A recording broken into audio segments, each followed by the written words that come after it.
The ancient elders of the desert tribes whisper of a time before the Jordan's waters parted for the Messiah. They speak of the shadow years, a period where a young carpenter named Joshua did not just master the grain of wood, but the shifting boundaries of the spirit world. While the world slept, he walked the jagged paths of the Levant, facing the restless dead and the ancient curses that sought to devour the souls of the living.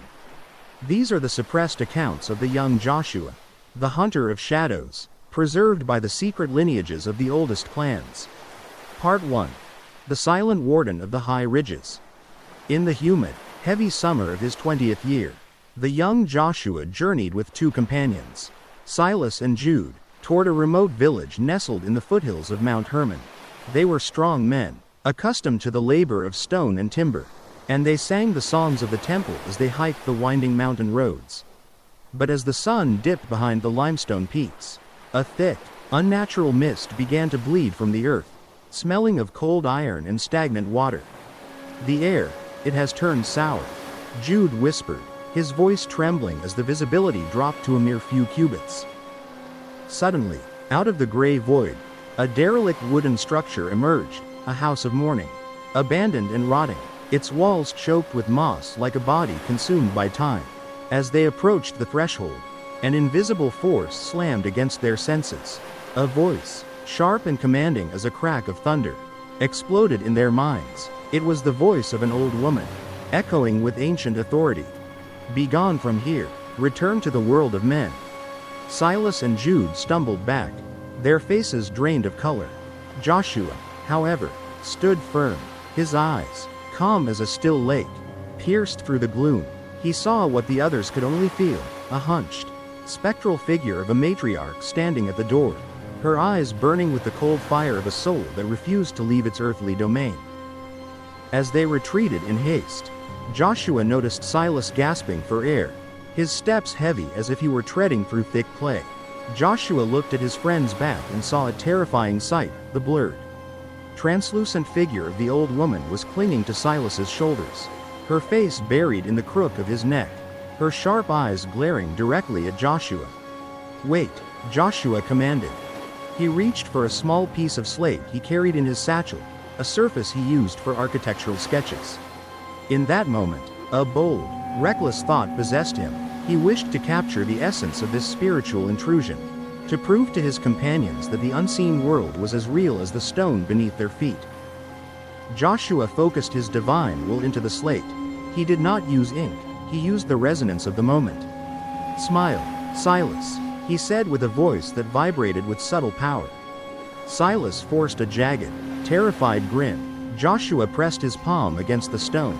A blinding flash of white light erupted, illuminating the fog for a split second. The silent warden shrieked silently and vanished into the mist.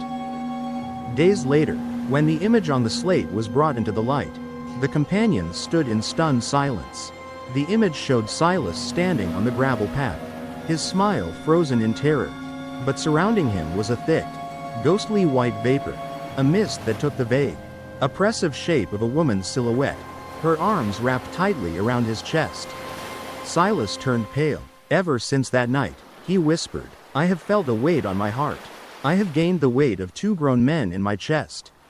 Yet I have eaten nothing." Joshua placed his hand on Silas's shoulder. A warmth, like the rising sun, flowed from his palm.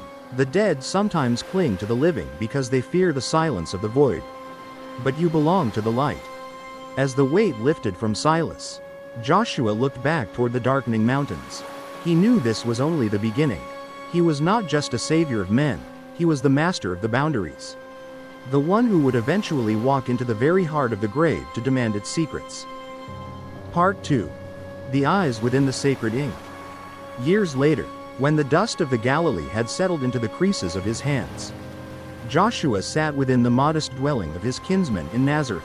It was an evening of flickering oil lamps and shared bread, a brief respite from the labor of the world. His mother, Mary, reached into a cedar chest and produced 3 parchments, portraits drawn by a traveling scribe during a recent family gathering at the house of a cousin. "Look, Joshua," she said, her voice a gentle melody amidst the quiet. "See how the little one has grown. It is a memory of joy, is it not?" Joshua took the first parchment. The ink depicted a scene of domestic peace, his cousin, the cousin's wife, and their young daughter standing before an open window. The golden light of a setting sun was captured in the charcoal strokes. To a common eye, it was merely a celebration of life. But as Joshua's fingers brushed the grain of the parchment, he felt a cold vibration, a jarring dissonance like a string snapped on a lyre. His brother, James, leaned in, his brow furrowed with a sudden, inexplicable dread. "Joshua," James whispered, his voice barely a breath. "Do you see her, in the shadow of the wall?" James turned the parchment 90 degrees, as the secret plans of the desert had taught them to read the hidden lines of reality. Joshua stared. There, hidden within the patterns of the wall's uneven plaster, a face emerged from the ink. It was the face of an ant who had vanished without a trace 3 years prior. The village elders had whispered of a departure, a woman who had simply walked into the desert and was reclaimed by the sand. But the face in the parchment told a different story.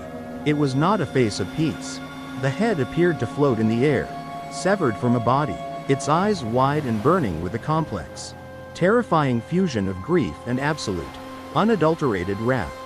"She did not leave," Joshua spoke, his voice dropping into a register that made the flames of the oil lamps dance. "She was taken, and the earth beneath that house is screaming." James pulled out the other 2 parchments. In the second, a portrait of the cousin's wife alone. The face of the missing ant appeared again, her spectral eyes locked onto the woman's throat with a predatory intensity. In the third, showing the cousin eating fruit, the ant's face was positioned directly behind him, her gaze fixed upon the back of his head with a look of such profound betrayal that the ink itself seemed to bleed. "Is she unable to find the path of peace?" James asked, his hands trembling.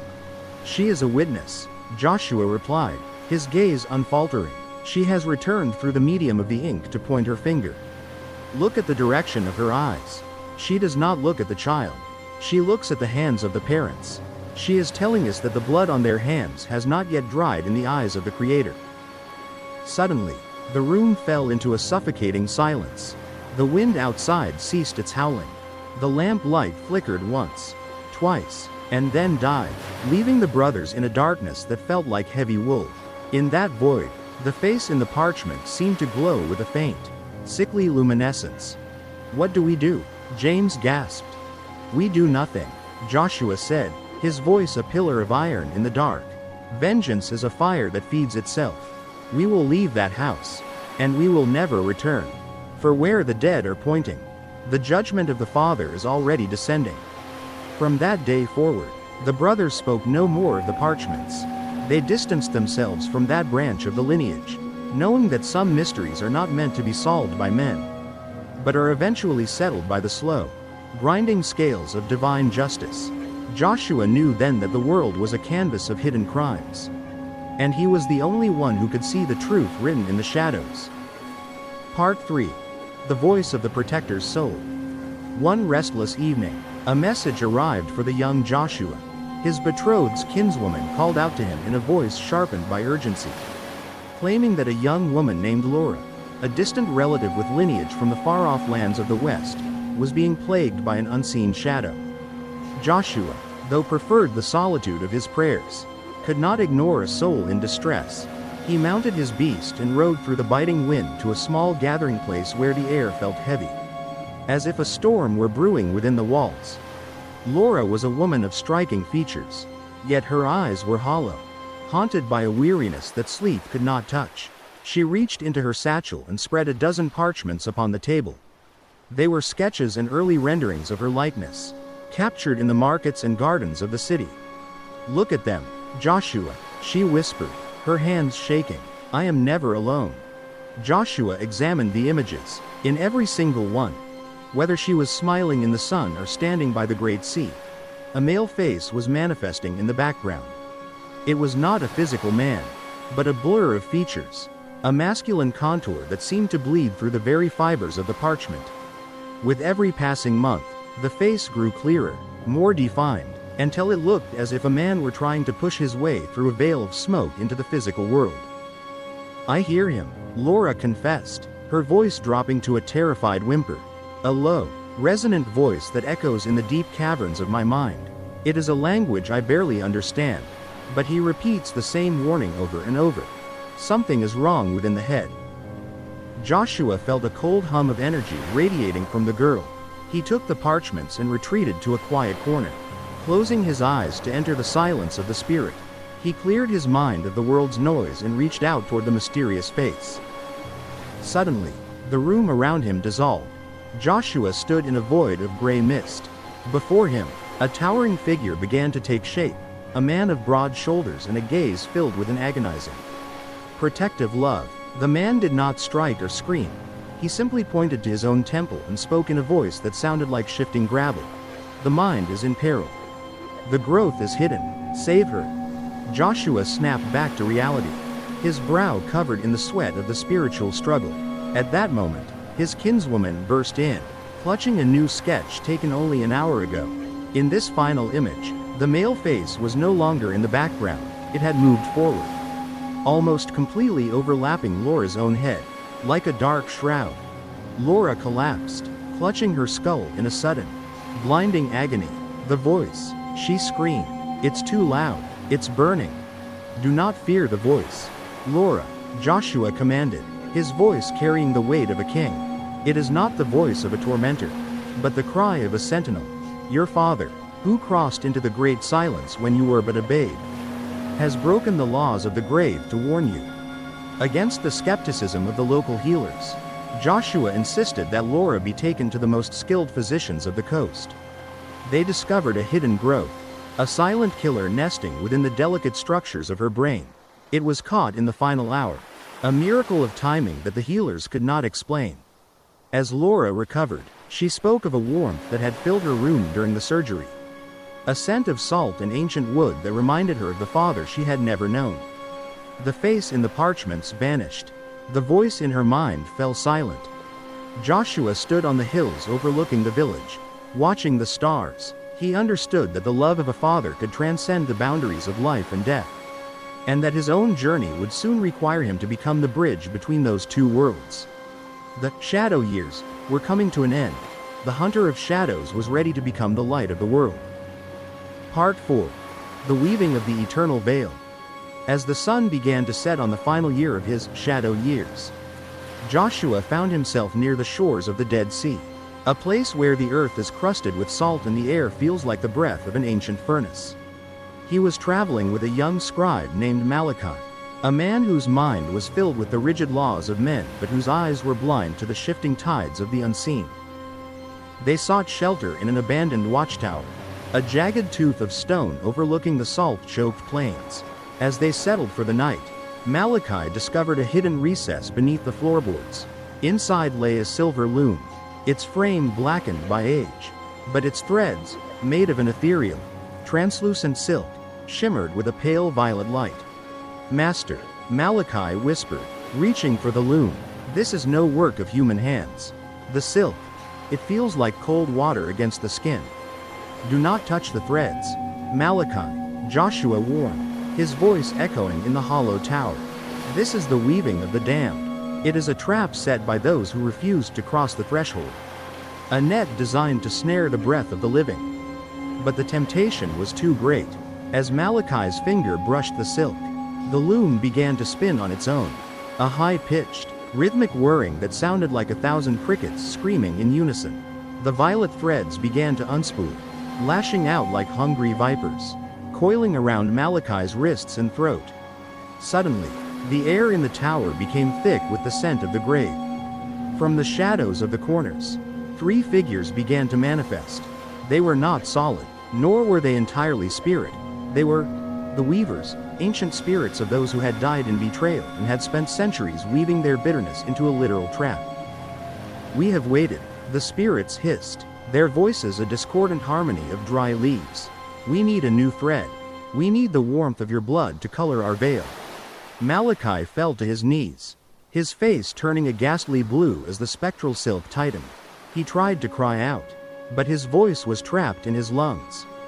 Joshua stood. He did not reach for a sword, for the weapons of men are useless against the architecture of the void. Instead, He stepped into the center of the violet light.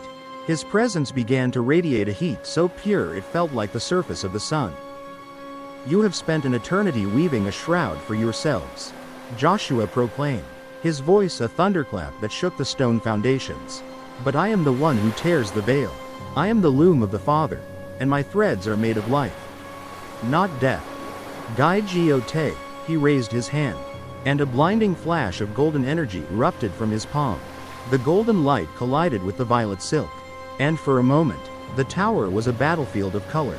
The spectral threads began to wither, turning into gray ash that dissolved before it touched the floor. The weavers let out a final, agonizing shriek as the divine light scorched their ancient bitterness. They vanished into the ether, leaving behind nothing but the smell of ozone and the silence of the desert night. The silver loom shattered into 1,000 pieces of dull, lifeless lead. Malachi gasped for air, his throat marked with faint, shimmering scars that would remind him for the rest of his days that he had brushed against the eternal veil. "The enemy seeks to weave your fears into a prison," Joshua told him as the stars began to fade into the dawn. "But remember this. There is no knot so tight that the truth cannot unravel it. We go now toward the Jordan. The time of shadows is ending." As they left the tower, Joshua looked back at the salt plains.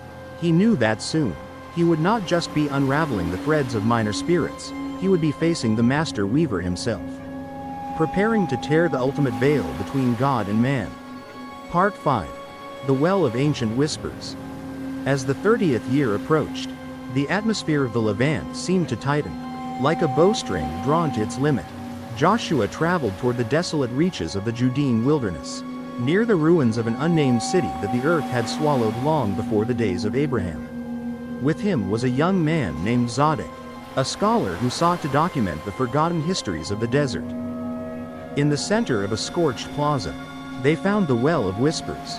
It was a deep, circular shaft lined with stones that were cold to the touch even under the blistering sun. "Do not look into the depths, Zadok," Joshua cautioned. "The water below is not of this world. It is the mirror of the unspoken."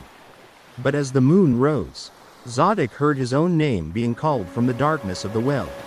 It was the voice of his mother, who had passed into the silence years before. Overwhelmed by longing, he leaned over the edge. Instead of water, the well was filled with a swirling, ink-black mist. In the reflection, Zadok did not see his face. He saw a distorted version of his own future, a life of hollow glory and a death of absolute isolation. The whispers began to rise like a swarm of hornets. Thousands of overlapping voices reciting every sin, every doubt, and every secret shame of those who stood near. "It is the voice of the accuser," Joshua spoke, his voice cutting through the cacophony like a silver blade. "The well does not show you the truth. It shows you the version of yourself that the darkness wants you to believe in." From the depths, a massive, shapeless entity made of shadows and liquid starlight began to rise. It had no face, only a gaping maw that exhaled the scent of rotting parchment and ancient fear. It reached for Zadok, its fingers made of the very whispers that filled the air. Joshua stepped forward, his feet treading upon the parched earth with the authority of the Creator. He did not pray as a man pleads for mercy, he commanded as a sovereign reclaiming his territory. "You have feasted on the guilt of men for eons," Joshua proclaimed, "but tonight, the Well of Whispers is silenced. I am the living water, and in my presence, the accuser has no voice." Joshua reached down and touched the cold stones of the well. A ripple of golden light surged from his hand. Descending into the depths, the golden light collided with the ink-black mist, causing the well to roar with a sound like a collapsing mountain. The shadows shrieked and dissolved into steam, and the voices were instantly extinguished.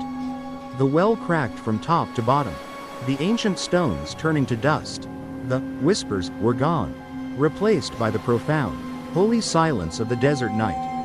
Joshua stood atop the highest ridge overlooking the Jordan Valley. Behind him lay the 18 shadow years, a secret odyssey through the jagged edges of reality. He had faced the silent warden, the eyes in the ink, the protector's soul, the eternal veil, and the Well of Whispers. He was no longer just the carpenter of Nazareth. He had become the master of the boundless, The hunter of shadows who had mapped the geography of the abyss so that no man would ever have to walk it alone again. The time of secrets is over, Zodok, Joshua said, his eyes reflecting the first light of a new dawn. The world thinks it is waiting for a king, but it is actually waiting for the light that the darkness cannot comprehend. As Joshua descended the mountain toward the river where John was baptizing, he left behind the world of folklore and hidden battles. He stepped out of the silent years and into the light of history. He was the lion who had already conquered the desert before he ever faced the crowds. He was the savior who knew exactly what lurked in the hearts of men, because he had already faced those same shadows in the wilderness and demanded their submission. The path to the cross was now open, and as he walked, the very earth seemed to exhale in relief, for the master of the shadows had finally come to claim the day.